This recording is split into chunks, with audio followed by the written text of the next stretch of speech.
Good day, and welcome to the RTX second quarter 2024 earnings conference call. My name is Livia, and I'll be your operator for today. As a reminder, this conference is being recorded for replay purposes. On the call today are Chris Calio, President and Chief Executive Officer, Neil Mitchell, Chief Financial Officer, and Nathan Ware, Vice President of Investor Relations. This call is being webcast live on the Internet, and there's a presentation available for download from RTX website at www.rtx.com. Please note, except where otherwise noted, the company will speak to results from continuing operations, excluding acquisition accounting adjustments and net non-recurring and/or significant items, often referred to by management as other significant items. The company also reminds listeners that the earnings and cash flow expectations and any other forward-looking statements provided in this call are subject to risks and uncertainties. RTX SEC filings, including its Forms 8-K, 10-Q, and 10-K, provide details on important factors that could cause actual results to differ materially from those anticipated in the forward-looking statements. Once the call becomes open for questions, we ask that you limit your first round to one question per caller. To give everyone the opportunity to participate, to ask a question, you will need to press star 11 on your telephone. You may ask any further questions by reinserting yourself into the queue as time permits. With that, I will now turn the call over to Mr. Calio. Thank you, and good morning, everyone. As you saw from our press release this morning, RTX delivered strong operational and financial performance in the second quarter as we continue to execute on our customer commitments and strategic priorities. Let me start with the highlights on slide 3. We saw another quarter of excellent top-line growth with adjusted sales of $19.8 billion, which were up 10% organically. Adjusted EPS of $1.41 was up 9% year-over-year, driven by profit growth and margin expansion across all three segments. And free cash flow was strong at $2.2 billion. We also saw continued growth in our backlog, which ended the quarter at $206 billion, with a book-to-bill of 1.25. There were also some notable contract wins in the quarter, including a 10-year MRO agreement to support Collins' significant content on Air Canada's 787 fleet of up to 70 aircraft, including avionics, air management, and electric power systems. Collins also received a multi-billion-dollar award for the U.S. Air Force's next-generation Survivable Airborne Operations Center, and Raytheon received a $639 million award for SPY-6 radar production for the U.S. Navy. And as you saw in early July, Germany placed an additional order for Patriot systems. This is on top of the $1.2 billion order they placed for multiple systems in the first quarter of the year. We also saw some positive GTF announcements at the Farnborough Air Show earlier this week, with over 700 GTF engines ordered, including options and commitments. These include Cebu Pacific selecting the GTF to power the carrier's order for up to 152 additional single-aisle aircraft, and Avalon selecting the GTF engine for up to 160 aircraft. So, another quarter of robust orders with significant wins already secured early here in Q3, and more expected as the year progresses. We also continue to make progress on our critical initiatives. Specifically regarding the GTF fleet management plan, we remain on track with our financial and operational outlook, consistent with our prior comments. As of the end of Q2, we have inspected over 6,000 powder metal parts that are in the field across all programs, and the associated fallout rate remains below the 1% we had assumed, and the findings are consistent with the assumptions that underpin our fleet management plan. At our MRO facilities, throughput of engines continues to improve, and overall capacity is expanding with the recent addition of 2 new MRO shops into the network. PW1100 MRO output increased 10% versus the first quarter. We expect this ramp to continue in the second half of the year. As it relates to the PW1100 fleet, AOGs have leveled out over the past few months and remain in line with our expectations. We've also now reached support agreements with 20 of our customers, covering roughly 65% of the impacted fleet, and the terms are in line with our assumptions. Beyond our operational performance, let me also comment on the legal and contract charges we outlined in our press release this morning, and then Neil will provide more detail in a bit. We're nearing completion of agreements with the Department of Justice, SEC, and Department of State to resolve several legal matters. These matters primarily arose out of legacy Raytheon Company and Rockwell Collins prior to the merger and acquisition of these companies. We've already taken robust corrective actions to address the legacy gaps that led to these issues, including implementing enhanced compliance and training measures. We also took a charge related to the anticipated termination of a Raytheon fixed-price development contract that was entered into before the merger. As we've been discussing the last few quarters, we've been battling through some challenges in a handful of fixed-price development programs, including this one. But this specific contract is unique in terms of its scope, deliverables, and associated risk profile, which led us to pursue termination. So we're pleased to be putting these matters behind us, and as I highlighted earlier, our operational performance was very strong in the quarter. Given this performance and the continuing strength of our end markets, we are raising our outlook for adjusted sales and EPS. We've also revised our cash outlook for the year as a result of matters I just discussed. Lastly, as you saw in May, we raised our dividend 7% and remain on track to return $36 to $37 billion of capital to shareowners from the merger through the end of next year. Okay, with that, let's move to slide 4, and I'll spend a few minutes on our strategic priorities that will enable us to drive best-in-class performance across RTX, including meeting customer demand, continued sales growth, margin expansion across our segments, and strong cash flow generation. Given our growing installed base and the unprecedented demand for our products, our first priority is executing on our commitments. Powered by our core operating system, our focus is on driving incremental operational improvements to ramp output and deliver on this demand. Today, we have over 4,000 core projects being worked across the company. For example, at Collins, our avionics business improved first-pass yield by 2x in its fire detection product line by reconfiguring the production cell layout, creating digital tools, and upgrading equipment. And at Raytheon, the team conducted a core leadership week to identify initiatives to more than double weekly output on a key component of our AIM-9X effector. As a result, the team achieved a 90% increase in output in the quarter and is on track to hit their full-year target by the end of Q3. We also continue to add capacity to meet the demands of the industrial ramp-up. During the quarter, we announced a $200 million investment in our carbon brake facility in Spokane, Washington. Once complete, it will add 70,000 square feet of manufacturing footprint to meet rapidly growing demand for our Collins brake solutions. And on the defense side, we're investing in test equipment and tooling to more than double production capacity by year-end on our Coyote program, which is a low-cost kinetic effector for the counter-unmanned aircraft systems that directly address today's drone threats. In addition to creating new capacity, we continue to modernize our existing footprint as part of our Industry 4.0 initiatives. Across RTX, we have now connected 26 factories with our proprietary digital analytics technology, providing us with real-time data to boost equipment efficiency, improve quality, and yield higher output. This represents a 30% increase in connected sites since the start of the year, and we remain on track to connect 40 factories by the end of the year. These incremental efficiency, capacity, and technology improvements are critical to meeting the needs of our customers as we operate in the strongest demand environment in our history. Let me move now to our second priority, innovating for future growth. We are executing on our cross-company technology roadmap to develop differentiated solutions in areas such as sustainability, advanced propulsion, next-generation sensing, connected battlespace, and hypersonics.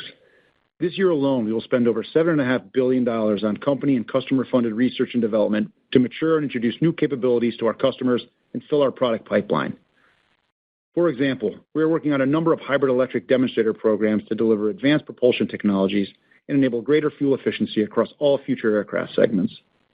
Recently, our Collins, Pratt, and Technology Research Center teams completed a significant milestone in the development of our hybrid electric demonstrator, validating the integrated system functionality of the engine, electric motor, batteries, and high-voltage electric power distribution. And in the quarter, we delivered the first TP2 radar that incorporates our proprietary gallium nitride technology. This technology is a game-changer for our sensing capability, providing expanded surveillance range and supporting additional missions in the space domain and hypersonic defense.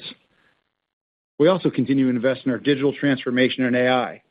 This year, we are adding an additional 30-plus use cases that generate incremental productivity and cost savings across RTX, using advances in artificial intelligence and deep learning. In total, we have over 200 AI use cases currently deployed across various internal functions. Our AI investments are also enabling new and improved capabilities in our products, such as predicting equipment failures and aiding human operators in executing complex tasks. These types of investments in innovation will allow us to continue to develop next-gen products and solutions well into the future. Our third priority is to fully leverage our breadth and scale across RTX to drive value for our stakeholders.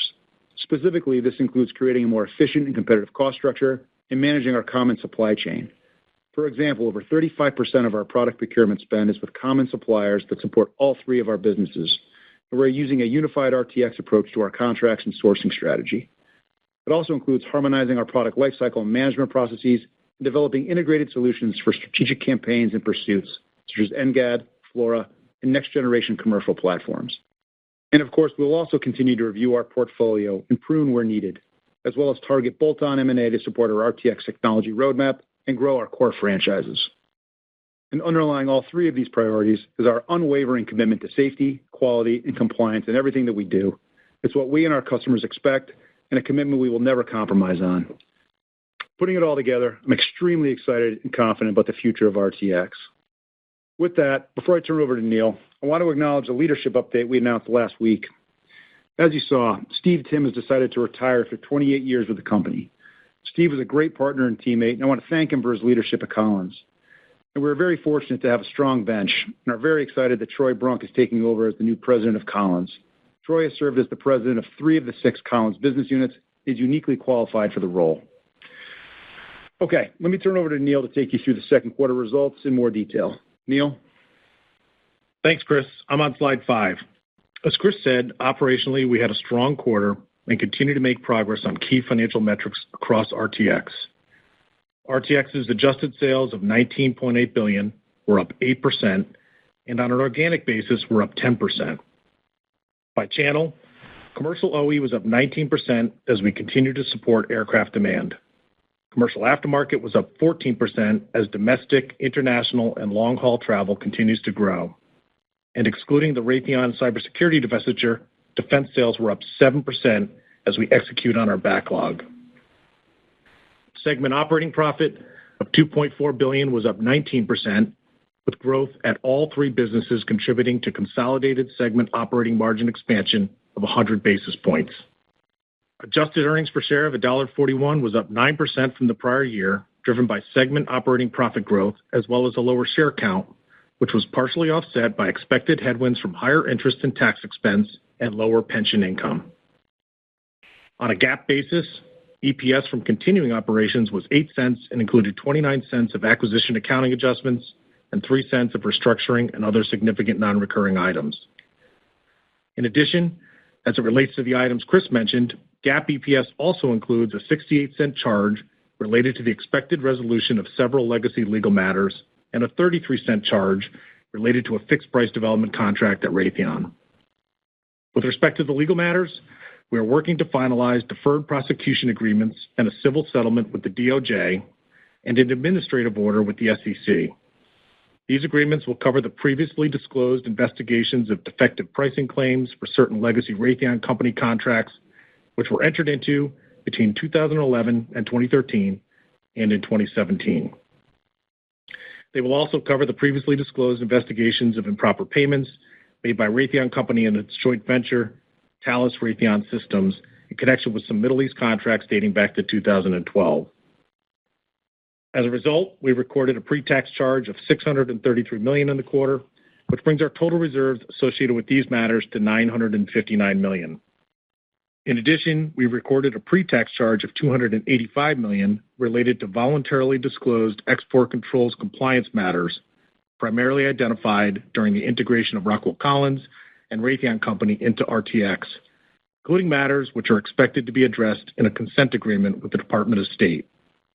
As part of the resolution of each of these 3 matters, we will be required to retain independent compliance monitors over the 3-year term of the agreements. In total, we expect to pay about $1 billion related to these matters this year and have incorporated that into our updated free cash flow outlook for the year. I'll take you through the other moving pieces of our outlook on the next slide. While the financial impact of these items is above what we had previously reserved, we believe the provisions we have taken put these issues behind us financially, and we will continue to cooperate with the government and external monitors as we move forward. As it relates to the fixed-price development contract, as you know, we've been discussing the challenges we've been working through on this front for some time. In conjunction with that effort and an anticipated termination on one of our Raytheon programs with a foreign customer, we've recorded a pre-tax charge of $575 million in the quarter. Again, we've incorporated the expected cash outflows into our revised free cash flow outlook for this year. But for the quarter, cash flow was robust with $2.2 billion of free cash flow that was driven by strong collections across the portfolio and some lower tax payments. We also continued our deleveraging in the second quarter and paid down another $750 million of debt, bringing our total debt repayment since the accelerated share repurchase was initiated last October to $2.7 billion. And we returned $867 million of capital to share owners, primarily through dividends during the quarter. On the portfolio front, we're also pleased that Italy has approved the sale of Collins actuation business, and we continue to actively support the remaining efforts to complete the transaction. And as you may have also seen, we have entered into an agreement to sell Collins hoist and winch business for over $500 million, another great example of the portfolio pruning we are doing to focus on our core franchises. Okay, turning to page 6, let me share a few details on our updated outlook for the year. As you've seen, the first half performance across all three of our businesses has been strong, driven by end market demand and continued execution.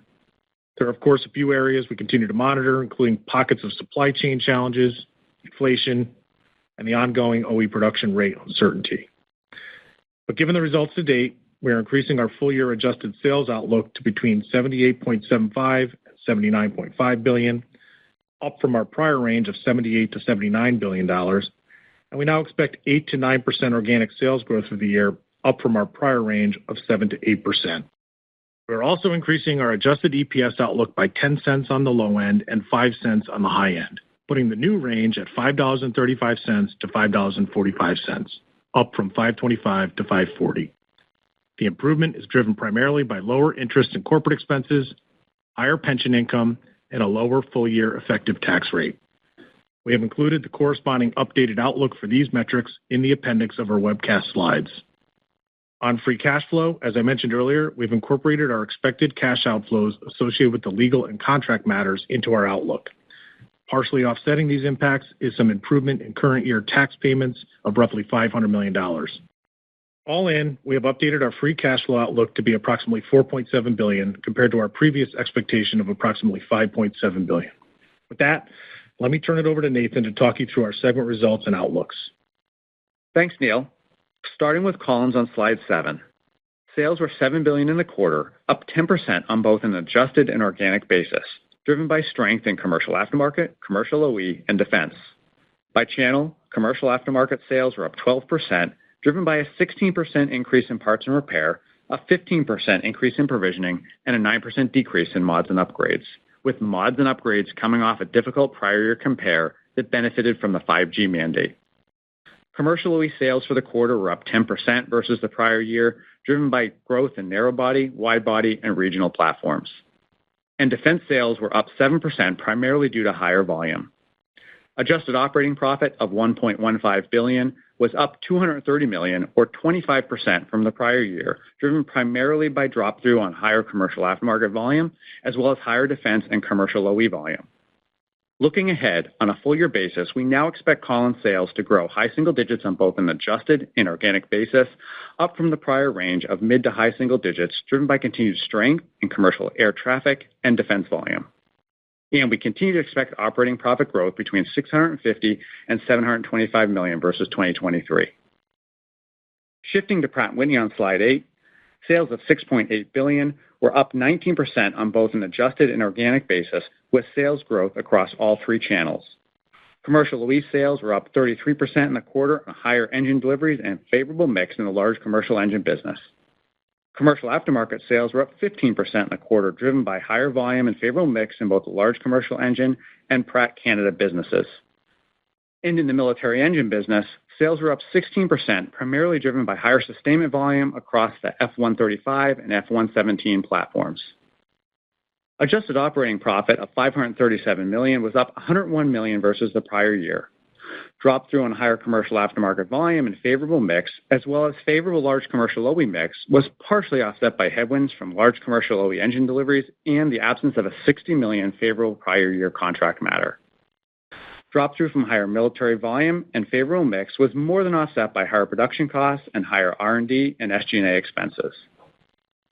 Turning to Pratt's full-year outlook, we now expect sales to grow mid-teens on an adjusted and organic basis, up from our prior range of low double digits, driven by stronger military volume and higher commercial OE. And we continue to see adjusted operating profit growth between $400 and $475 million versus 2023. Now turning to Raytheon on slide 9. Adjusted sales of $6.6 billion in the quarter were down 2% as a result of the cybersecurity divestiture completed in the first quarter. On an organic basis, sales were up 4%, primarily driven by higher volume on land and air defense systems, including Patriot, counter-UAS programs, and Stinger. Adjusted operating profit of $709 million was up $47 million versus the prior year, driven primarily by drop-through on higher volume, favorable mix, and improved net productivity, partially offset by the impact of the cybersecurity divestiture. And Raytheon had $5 billion of bookings in the quarter, resulting in a backlog of $51 billion. On a rolling 12-month basis, Raytheon's book-to-bill is 1.13. In addition to the SPY-6 award that Chris mentioned earlier, Raytheon also had $928 million of classified awards and a $393 million award from NASA to design, produce, and deliver 4 units that will provide advanced Earth observation. Looking ahead, we now expect Raytheon sales to grow by mid-single digits organically, up from the prior range of low to mid-single digits, driven by improved material flow. As a result, we now expect Raytheon's operating profit to grow between $125 and $200 million versus 2023, up from the prior range of between $100 and $200 million. And this includes the impact from the cybersecurity divestiture. With that, I'll turn it back over to Chris to wrap things up. Okay, thanks, Nathan. I'm on slide 10. As you've heard today, our second quarter operating results were very strong, and we're confident in our updated outlook for the full year. But if you step back and just think of beyond 2024 and look at the long term for RTX, we've got the best positioned franchise programs with the right content on the right platforms across commercial, aerospace, and defense. Our large and growing installed base will support significant commercial aftermarket growth for decades to come. And our industry-leading defense capabilities address the threats playing out across the global landscape. All right, with that, let's open the line for questions. Thank you. Ladies and gentlemen, in the interest of time and to allow for broader participation, you are asked to limit yourself to one question. To ask a question, you will need to press star 11 on your telephone. And the first question comes from the line of Peter Arment from Baird. Peter Arment, your line is open. Hey, thanks. Good morning, Chris, Neil, Nathan. Good morning. Hey, Chris, nice results. Just, I guess, maybe just on the GTF fleet management plan, sounds like, everything's going according to plan and remains on track. But maybe if you could just peel back the onion a little bit. I know you talked about some pacing items in the past about getting, full life discs into the MRO shops and just kind of material availability. It sounds like the MRO capacity is going as planned, but maybe any kind of metrics or any color, what you're seeing and any opportunities actually where any of these metrics might, still be able to come into the left, before 2026. Thanks. Yeah. Okay, Peter. Thanks for the question. Let me take you through where things stand. As you noted, our key assumptions around AOGs, wing-to-ring turnaround time, shop visit mix between heavy and light, and customer compensation all remain consistent. And as I noted up front, our assumptions on the inspection fallout rates and the findings are all consistent or even better than we planned. So good stability around the key assumptions. As you know, MRO output is the key enabler, and we're focused on improving the material flow, better processes in the shops, and we've added some capacity on this front. And again, we saw some good signs of progress here in the first half of the year. I mean, output was up 10% from Q1 to Q2, and first half output on the 1100 is up over 30% versus the first half in 2023. So continue to drive some output there, which is helpful. The key enabler, of course, on the MRO output is material. You had mentioned that, up front. We're continuing to see some progress on structural castings. Structural castings are up about 5% sequentially and 14% year over year, so good progress there. And then on forgings, the powdered metal parts, we continue to drive output there, as well. Isothermal forgings were up almost 100% year over year, and we continue to add additional capacity for inspection and machining. For example, we've nearly doubled our sonic inspection capacity for the year. So again, driving on all the key enablers, Peter, to try to get this fleet in as healthy a shape, as we possibly can. I'll also just note, sort of unrelated to the fleet management plans, continue to drive OE output, as well. OE deliveries were up, sequentially up 30% in the first half on a year-over-year basis, despite sort of grinding through some of the supply chain portabilities.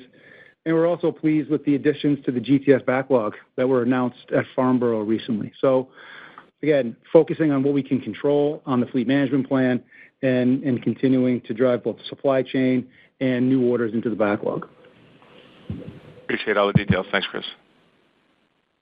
Thank you. And our next question coming from the line of Robert Stallard from Vertical Research. Robert Stallard, your line is open. Thanks so much. Good morning. Morning, Rob. Hey, Rob. Chris, following on the GTF theme, I was wondering if you could comment on what the situation is with Airbus and their recent forecast cut, because they've clearly not been getting as many new engines as they anticipated. So those engines instead go into the spare engine pool. Thank you. Yep. Thanks, Rob.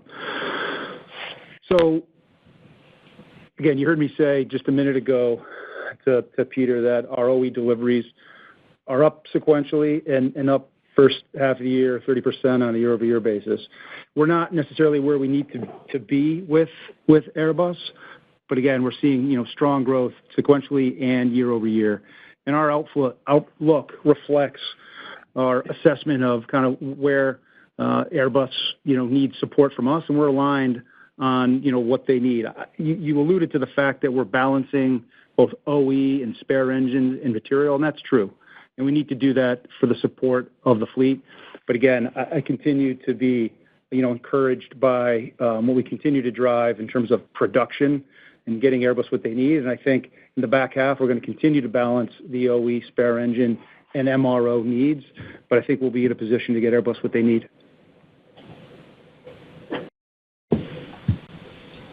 Thank you. And our next question coming from the line of Miles Walton from Wolfe Research. Miles Walton, your line is open. Thanks. Good morning. Hey, Chris or Neil, I'm not sure which. On the defense side, on Raytheon, could you maybe dig a little bit into what are the problem programs still remaining? Maybe a percentage of revenue, if that's where you want to handle it, or backlog. And then specifically to this decision to sort of proactively cut losses and terminate the contract, not an easy decision, but are there other contracts where you could extinguish similarly, or would that cause customer distress? And lastly, was there a cash impact to it? Thanks. Yeah, thanks, Miles. I'll start, and then Neil can certainly chime in. Certainly not an easy decision, but we've been alluding to the fact that we've had a significant classified program out there that was what we would say not in our wheelhouse, meaning the work that we had taken on, and this contract was pre-formation of RTX, was not within our core competency. And we struggled with that, and we struggled to get to the right technical solutions, and ultimately came to a point where we just didn't think it was productive anymore to continue to go down this path, and ultimately decided it was in the best interest of us and the customer to just kind of do a reset here and allow us to go focus our resources on some of the other programs that we've got. You had mentioned a handful of other, I'll call them classified development, fixed price development programs that we've been talking about. I will say those are much different in terms of risk profile than the one we took action on here. Those have some important milestones here in 24 and in 25, but we feel like we've got a much better handle on those than the one we're talking about here, and feel like we understand the risks much better there and what needs to be done to get them to closure. And just to add, Miles, in terms of the cash flow impact. So, as I sit here today, there's really just a few changes that we've made to our 24 outlook. The first is about $1 billion related to the legal matters. Place held about $500 million related to the contract matter that Chris just was talking about. And offsetting that is about $500 million of improvement that we've seen operationally in our tax payments due to some planning that we've done. So net, that's $1 billion. And I would expect that mostly sits in the fourth quarter of this year. It'll depend on when we get the final resolutions with the government agencies, but that's trending towards, certainly late September or early in the fourth quarter. Okay. Thanks for the color. Yep. Thank you. And our next question coming from the line of Sheila Kahyaoglu from Jefferies. Sheila, your line is open. Good morning, guys, and thank you. So, Neil, maybe another one for you. Just, you're going to do about $7.2 billion of net income this year on an adjusted basis and generate $4.7 billion of cash. Some of that is one-time items with the DOJ, the powdered metal, and tax. So how do we think about that gap closing on net income to cash flow? And then just on the DOJ, can you elaborate a little bit more how we think about that, the outcomes of it, and the cash impact outside of 24? Sure. Let me start with free cash flow. You just heard me talk about sort of the changes that we rolled into our outlook for the year. As I think about the absolute value of the $4.7 billion, remember that includes a couple of non-recurring items that are pretty substantial. And if you adjust for those things, you kind of get to a $7.5 billion, maybe even higher level of free cash flow that is operational.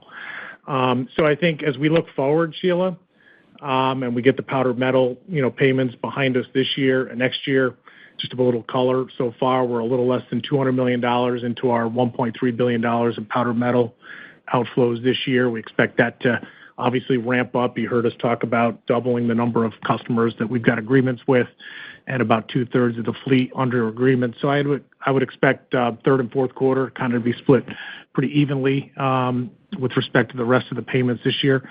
But if you look at the underlying operations, you can see that there's real strong organic, sustainable cash flow. And I think that's what we'll be, looking to see sustain itself over time. Now, in particular, there's some working capital improvement. I've talked about like $1.1 billion of improvement year over year in arriving at our $4.7 billion. Obviously, inventory was a use of cash in the first half. We expect that to turn around in the second half, which is typical for our business. We've got a little bit of headwind from the OE production rates that we've contemplated in that, but we're seeing stronger collections on the customer side. So that balances for the rest of this year. So that's how I would characterize the free cash flow situation today. As it relates to the DOJ and the outcomes, I think we feel very certain about the amount of cash impact that's going to happen this year. As we talked about in our prepared remarks, we've reached agreements in principle. There's some work to do to get that finalized with the various government agencies. That could take a few months, but when it happens, that'll get filed and be available publicly. And then shortly thereafter, we'll be required to make the payments associated with that. There's very little that lingers beyond that. I'd say it's in the $50 million a year kind of range following 2024. So it's manageable.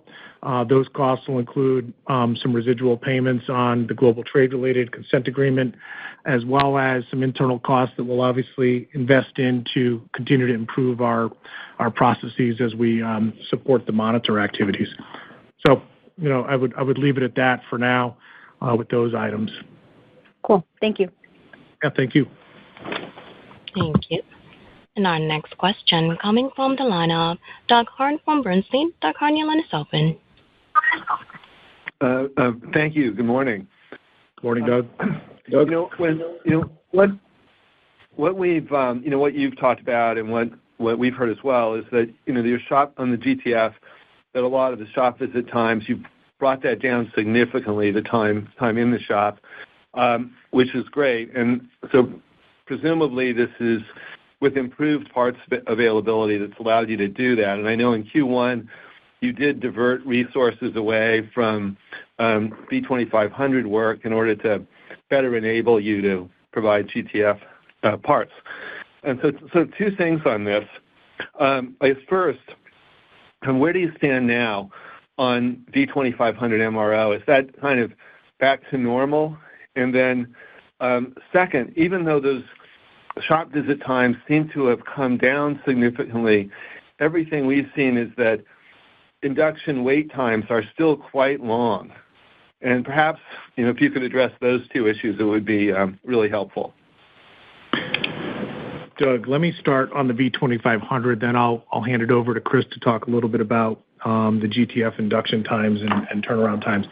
On the V2500, on a first half basis, we're at about 369 inductions to date. So we had talked about 800 on a full year basis, and we expect that we still expect that to continue.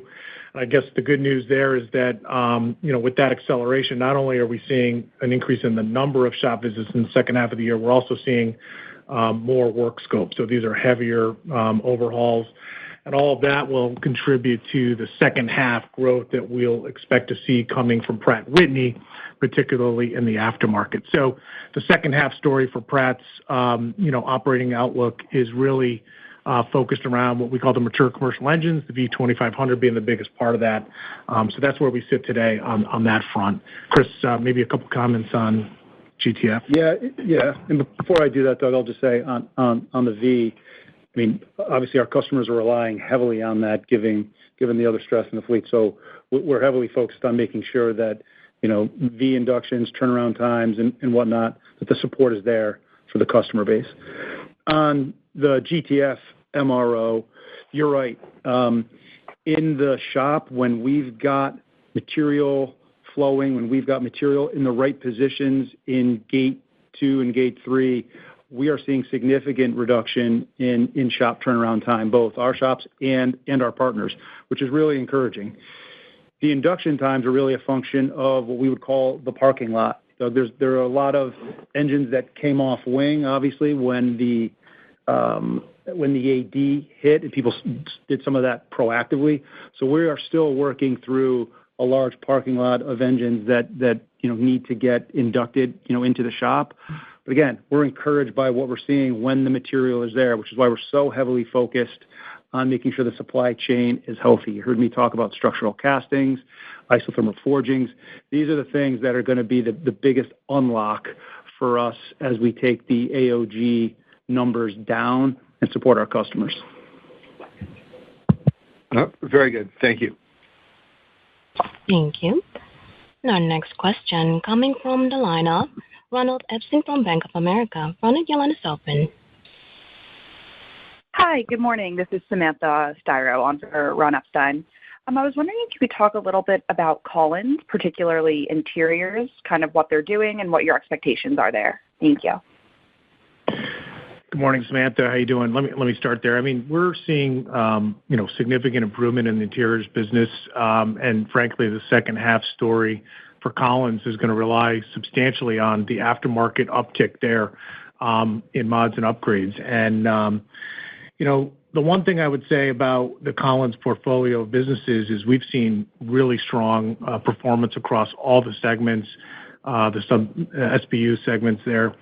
And many of them are at or above, and frankly above where we were in 2019. Interiors is the one place where we're still lagging. So we're encouraged by the orders we are seeing there, and we do expect that to translate to substantial growth in the second half of this year that's going to be driving a substantial part of Collins aftermarket year over year.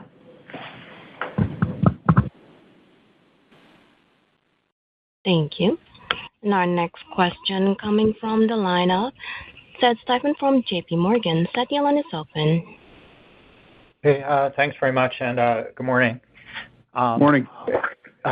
Chris and Neil, I wonder if you could address the free cash flow target for next year, kind of talk about whether you feel like that still stands, areas of risk, areas of opportunity, and kind of your level of confidence.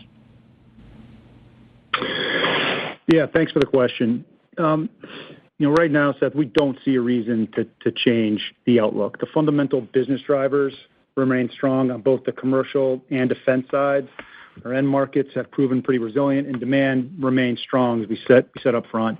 I think like everybody else, there are several items that we're tracking that have 2025 implications. Think OE rates. Got to continue to see the strength, in the aftermarket. That's a big part of the cash, walk in 2025. And of course, the supply chain. I mean, you just heard me talk about the sequential improvements and the stability we're seeing, but that's got to continue, to ramp. But again, still feel like the 2025, cash goal here is achievable based on everything we see today, both within our four walls and the macro environment. Great. Thank you very much. Thank you. And our next question coming from the line of Kristine Liwag from Morgan Stanley. Kristine Liwag, your line is open. Hey, good morning, Chris, Neil, and Nathan. Maybe back with Pratt, you guys have highlighted that isothermal forgings are getting better. You're seeing doubled capacity increases in sonic inspections, which are all good. But, structural castings, continue to be an issue. Can you provide more color on why structural casting continues to linger? And then also, look, this historically has been one of the bottlenecks for previous aerospace ramp-ups. So I guess, how is your approach different this time around to mitigate risk? And any color you could provide of the underlying tightness would be helpful. Sure. Thanks, Christine. And you're right. Structural castings has been a habitual sort of constrained, value stream even since the beginning of the ramp up, back in the 16-17 timeframe. While we've seen, some improvement here, I mentioned up 5% sequentially, it needs to be higher than that in order to continue to meet the demands of both, OE to the airframers, spare engines, and MRO. So again, while we're seeing sort of positive incremental improvement, it needs to continue to grow. And the reason it's constrained is because there are, very few people that do this. And a lot of us in the industry rely on the same players. And so we're all ramping up around the same time.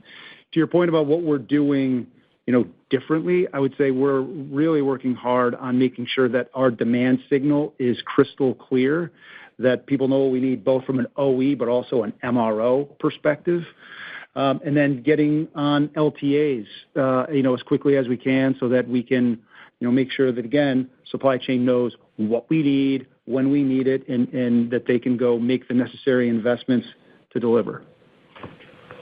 One thing I would add there, too, is that, we've forward deployed a lot of our own people to these suppliers to help sort through the assessments that are required around the inspection criteria. As you know, these are, parts that are built to extremely tight tolerances, and it's important to have our engineering teams working collaboratively with the supply base to make sure that we can, clear those items as they come through the production process. And that's been something that I think we've put a lot of effort into over the last, couple of years, frankly, but we've, ramped that up recently. Great. Thank you. Thank you. Our next question coming from the lineup, Cai von Rumohr from TD Cowen. Cai von Rumohr, your line is open. Thanks so much. So, Morning. Operations look good at Pratt and Collins in the quarter. Sales beat, margins beat, and you've increased sales for the year, but you basically didn't touch profit guides for Pratt or Collins. Is that conservative, or are you assuming, it looks like in Collins the margins are the same or basically a little bit lighter in the second half than the second quarter? Give us some color on that if you could. Hi, Kai. Thanks for the comments.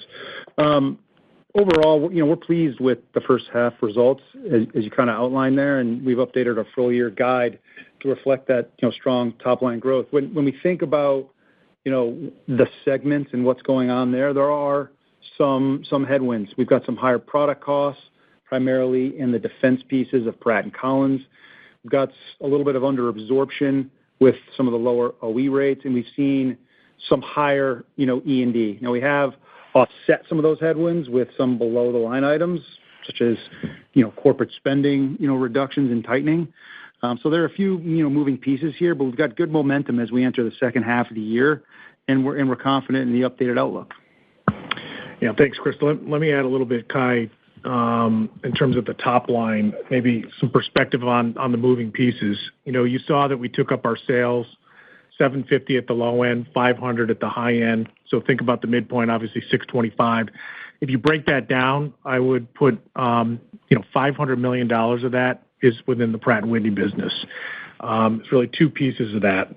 About $400 million of that, 80%, is in the military business. We saw really strong material inputs, particularly supporting the F-135 and F-117 aftermarket. We dropped that through. and the rest is slightly higher OE. You saw the numbers we had in the first and second quarter, and so we're seeing good mix, and we're letting that flow through to the full year as well. As Chris mentioned, the profit side of Pratt, we're seeing higher production costs, again, particularly in the military side of the business, as we burn down the F-135 contract, and a little bit of higher R&D spending supporting the continued certification of the GTF Advantage, and obviously the powder metal related things. At Collins, we also took that guide up a little bit. See high single digit, think 7 to 8%, higher end of the range that we were at before. That's about $100 million of sales. And as I think about that, it's a couple $100 million, maybe 3 points lower on the commercial OE side. We've taken, our rates down on the Boeing side in particular. But offsetting that, or more than offsetting that, is the aftermarket and the military side of Collins as well. So about a 1 point increase on the commercial aftermarket, 2 points on defense. Just to kind of round it out, at Raytheon, we now see, solid flat, if you will, organically up mid-single digits. It's about $50 million. There's slightly higher eliminations at the corporate level. We're going to kind of hold as a placeholder what we saw in the second quarter for the rest of the year. A lot more intercompany activity between Collins and Pratt and Collins and Raytheon there. So, again, we're early. We're encouraged by the first half results on the profit side. But certainly on the top end, we're seeing a trend towards the top end of our prior ranges, taking them up slightly here. And of course, if there's more, you'll see that in the results. Want to kind of see another quarter play out. Terrific. Thank you very much. You're welcome. Thank you. And our next question coming from the line of Jason Gursky from Citi. Jason Gursky, your line is open. Great. Thank you, and good morning, everybody. And Nathan, welcome to the call. Hey, Chris, I know I recognize that you're executing on the existing engine platforms, but I'm wondering if you wouldn't spend a few minutes talking about the future.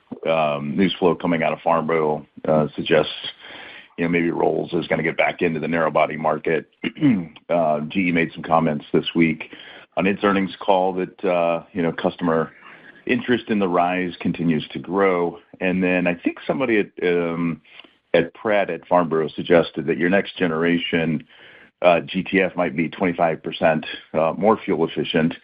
Not clear to me whether that was relative to the existing GTF or it was a comment about the overall existing fleet. But I'm wondering if you can just kind of paint a picture for us on what the next generation of engines is going to look like from your perspective, whether customers are kind of starting to have more conversations with you all about that, and what the potential timing of a new engine on the narrow body side might be. Thanks. Yeah, thank you, Jason. And as you might imagine, having been at Farnborough this week, there was a lot of conversation around the future of narrow body, on sustainability, and on when those platforms will be launched and get into service. I'll kind of maybe break this into sort of near, medium, and then longer term. Near, medium, our focus, and Neil sort of alluded to this, is on the GTF Advantage. Right now, we're about 90+% of the way through that testing. It's gotten some good results out of our environmental and durability. And so we're continuing down that certification path. As you know, another 1% of fuel burn, 4% thrust, but a more durable and reliable, engine. So that's the near term. As we think about sort of the medium, longer term, I will tell you we're evaluating and investing in a number of key enabling technologies for insertion into future GTF configurations. Think composite fan blades, advanced materials like CMCs, planetary gear system. And then you just referenced hybrid electric. Some of those numbers that were coming out of Farnborough are what I would call hybrid electric or electric applications.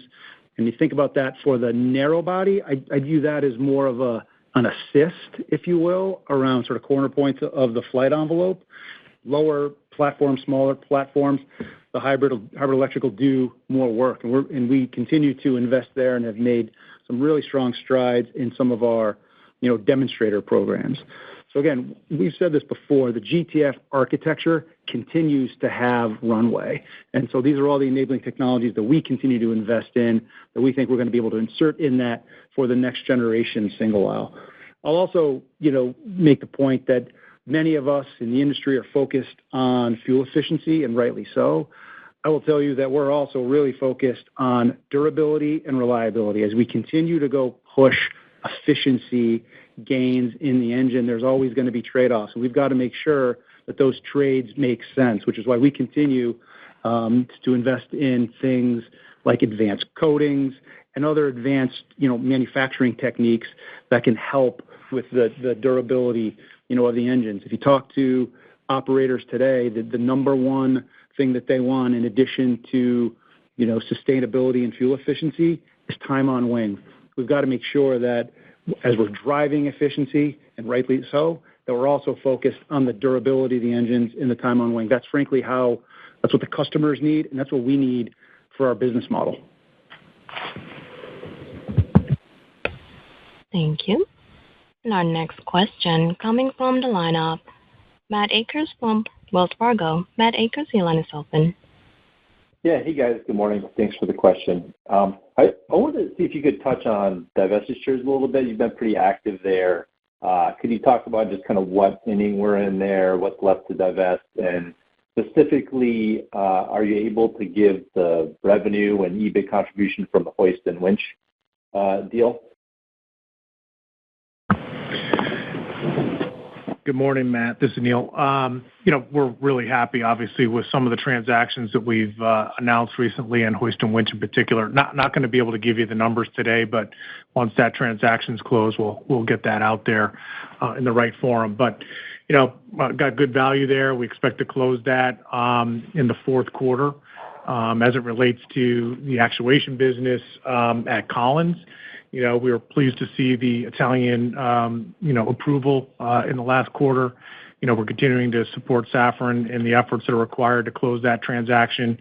Again, nothing that we see we can't get through here, but it's going to take a little bit of time. Some regulatory hurdles still remain there. But, there's other things we're looking at. We're always looking at the portfolio. As Chris and I have talked about, we're targeting bolt-on type M&A that fits into our technology roadmaps where it's appropriate. We want to be opportunistic there, but we also want to be thoughtful and careful. And then we're always looking at the portfolio from a pruning perspective. Nothing to announce today, but I can tell you that, we're going through a rigorous process, as we always do every year. And there'll probably be a handful of others that we come up with. We've talked about some of them in the past, but again, nothing to say today. Yeah, maybe just to add to that, Matt, we do have a robust and rigorous process to take a hard look at the portfolio every year. And while there are businesses that might be solid performers, we want to make sure that they fit into the criteria long-term within RTX, namely technology differentiation and strong aftermarket tails, right? So continuing to look at the portfolio, through that prism. I'll also, remind you that we've set up an RTX Ventures. We've been making investments in early stage, companies, keeping our eye on some of those trends, both commercial and defense. And so those may yield some opportunities as well for bolt-ons that fit into, again, our criteria. Great. Thank you. Thank you. And our next question coming from the line of David Strauss from Barclays. David Strauss, your line is open. Thanks. Good morning, everyone. Morning, David. One to Neil, your comments on Collins and the Boeing OE rates. You said took them down. I didn't know if that meant you actually have reduced the rate at which you're building on the MAX and 787, or you're just going up more slowly. Maybe if you could clarify that, and if possible, talk about where you are exactly on the MAX and 787. Thanks. Sure, David. Listen, I'm not going to get into specific rates per se, but I'll tell you that obviously we started the year with a more aggressive outlook in terms of what that rate ramp would look like.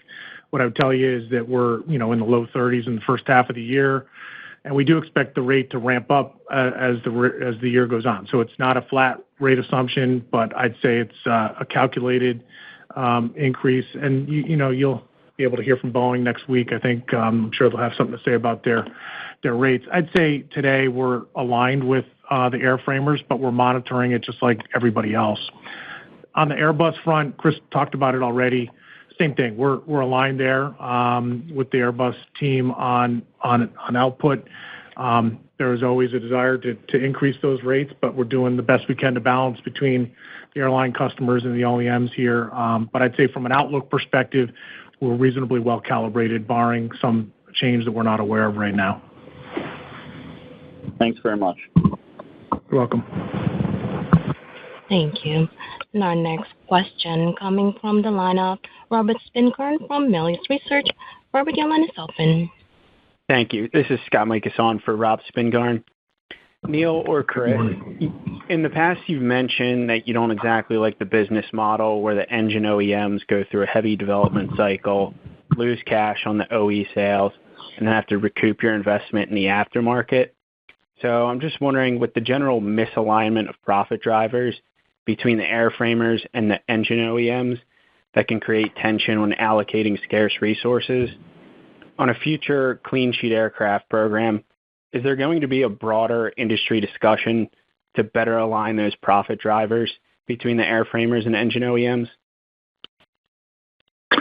Thanks for the question, Scott, and it's a good question. Yes. The short answer is yes. There's going to need to be a discussion around aligning our business model, and I believe that's not only in the interest of I'll speak from the engine side, from the Pratt team, but also from the airframer team. When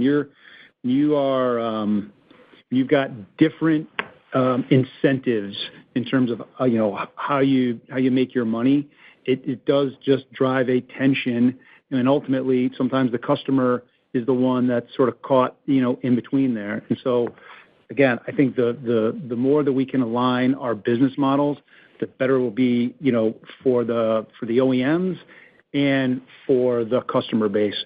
And you're right, the opportunity to do that is going to be on the next platform.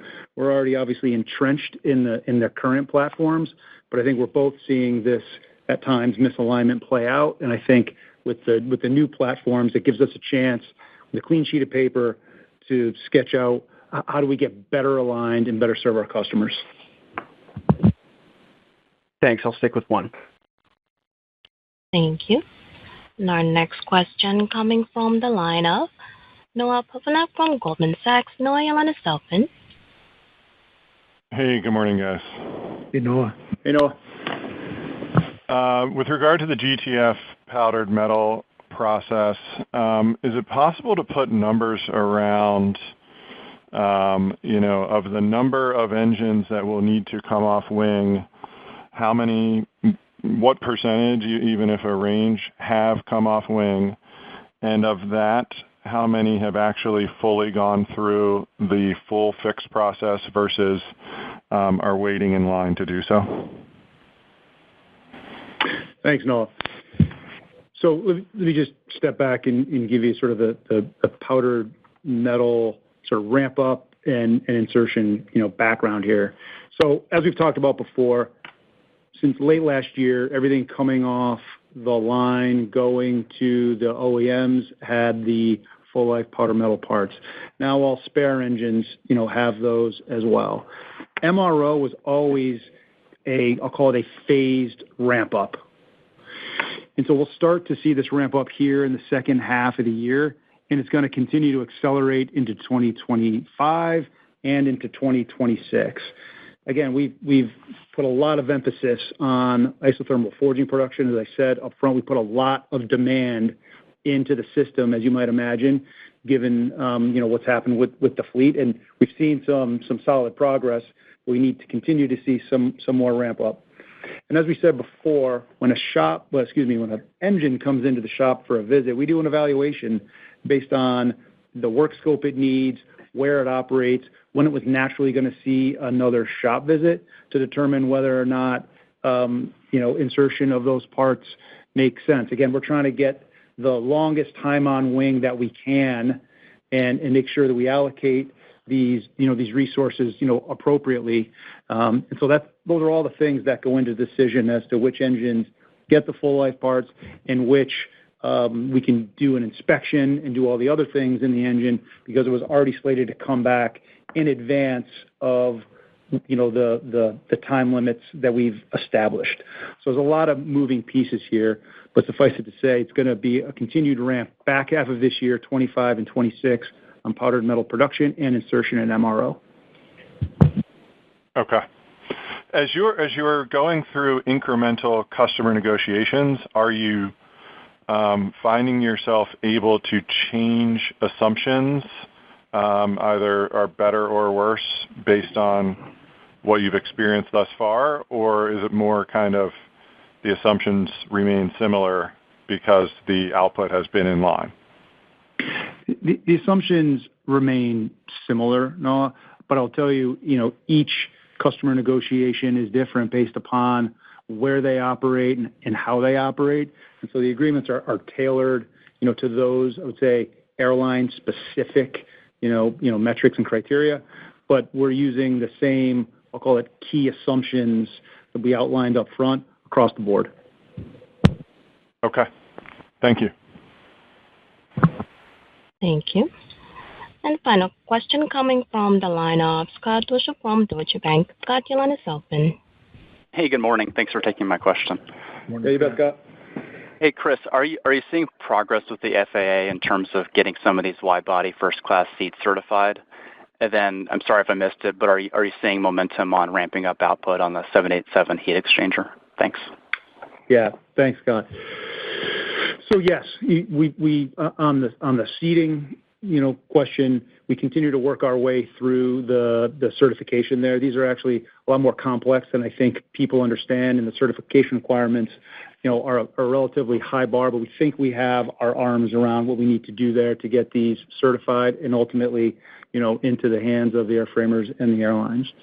On the heat exchanger, I'll just remind everyone that was a part that we had to move as a result of the conflict in Russia, Ukraine, out of Russia, and then, set up another source, here, and set up a separate, supply chain. And that has taken some time, but we're starting to ramp up there to the rates, that we need to support what we think, Boeing's, demand is. Thank you. Thank you. Thank you. And with that, I will now turn the call back over to the RTX team. All right. Thanks, Olivia. That concludes today's call. As always, I and the investor relations team will be available for follow-up questions. Really appreciate everyone joining today, and have a good day. Have a good day, everybody. This now concludes today's conference. You may now disconnect.